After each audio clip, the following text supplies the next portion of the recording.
हाँ बच्चों, आओ हम ज्ञानदीप एबीसी को पढ़ते हैं और उत्तरोत्तर आगे बढ़ते हैं। बच्चों देखो, लगभग गुप्त वंश के लगभग सैकड़ों वर्ष बाद, यानी 100 वर्ष के बाद पुष्यभूत वंश आया और इस वंश का शासक हर्षवर्धन हुआ। हर्षवर्धन 16 साल के उम्र में 606 ईस्वी में गद्दी पर बैठा और 647 ईस्वी में उसकी मृत्यु हुई। कब मृत्यु हुई? 647। तब तक उसने यहाँ पर राज्य किया। उसकी राजधानी सबसे पहले थानेश्वर थी और बाद में उसने अपनी राजधानी को कन्नौज में बनाया। बच्चों, उसके 2 पुत्र थे और 1 पुत्री थी। पुत्रों में प्रभाकरन और राजवर्धन तथा उसकी पुत्री का नाम था राजश्री। बच्चों, हर्षवर्धन वास्तव में खुद तो विद्वान था ही, लेकिन साथ में वह विद्वानों का और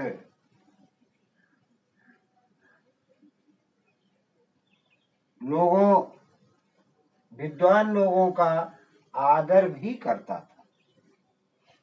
उसके दरबारी कवि बाणभट्ट थे। बाणभट्ट ने एक पुस्तक लिखी, हर्षचरित्र। हर्षचरित्र में उसके शासन का वर्णन, हर्षवर्धन के शासन का वर्णन किया। हमें कैसे पता चलता है कि हर्षवर्धन भी विद्वान था?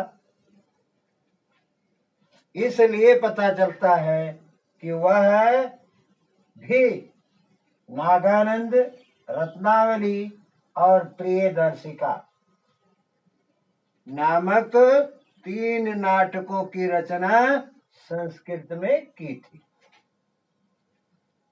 इससे यह पता चलता है कि हर्षवर्धन भी विद्वान था। बच्चों, हर्षवर्धन के समय में ही चीनी यात्री हुएनसांग भारत आया और उसने हर्षवर्धन के बारे में जो भी लिखा वह उनकी अच्छाई को ही लिखा। उसने अपनी पुस्तक में लिखा कि हर्षवर्धन विद्वान था और विद्वानों का सम्मान करता था, और शासन व्यवस्था के बारे में लिखा कि मुक्ति जिसे प्रांत कहते थे, सबसे पहले साम्राज्य में मुक्ति जिसे प्रांत कहते थे, और विषय जिसे जिला कहते थे, और छोटे छोटे ग्रामों में विभाजित करके हर्षवर्धन ने शासन किया। उस समय में लोगों में बैर विरोध की भावना कम थी। यदि कोई भी व्यक्ति किसी प्रकार की गलती भी करता था तो उसे कठोर दंड मिलता था। इसलिए अपराध कम होते थे। बच्चों, नालंदा विश्वविद्यालय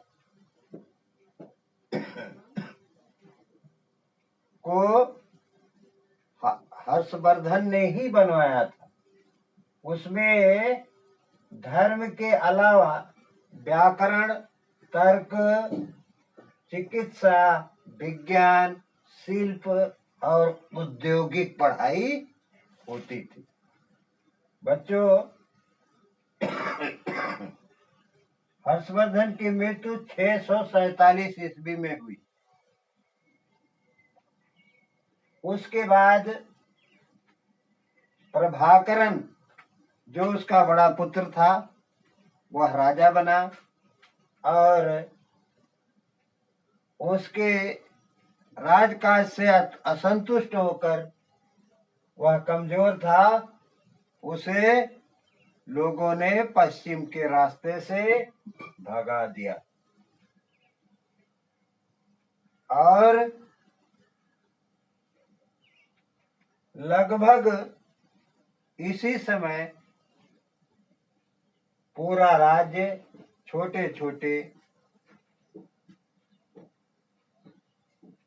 शासकों में बंट गया। इस तरह से इनकी, हर्षवर्धन की जीवन लीला और इनका समय समाप्त हुआ। बच्चों देखो, जिस समय हर्षवर्धन शासक था, वह बड़ा दानी भी था। उसकी दानशीलता के बारे में वैनसांग ने लिखा है कि उसने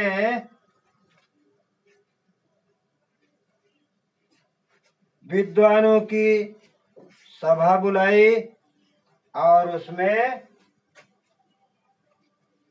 दान किया। प्रत्येक 5 वर्षों पर वह कुंभ आता था और वहां वह अपना 5 साल में संचित किया हुआ सारा धन दान करके चला जाता था। बच्चों, वह हर्षवर्धन जो उदार था, उदारता के साथ साथ आदर सम्मान की भावना भी उसमें अत्यधिक थी। बच्चों, दानी तो था। एक बार कभी वह सभा में दान कर रहा था तो कोई व्यक्ति, कोई गरीब आकर उससे कहा, हे महाराज, मुझे भी कुछ चाहिए। महाराज हर्षवर्धन के पास कुछ भी बचा नहीं था। उन्होंने कहा, हे महोदय, मेरे पास अब कुछ बचा नहीं है, अब मेरे ही वस्त्र हैं, इन्हें आप ले लीजिए। और महाराज हर्षवर्धन ने, सम्राट हर्षवर्धन ने अपने वस्त्रों को भी दान में दे दिया।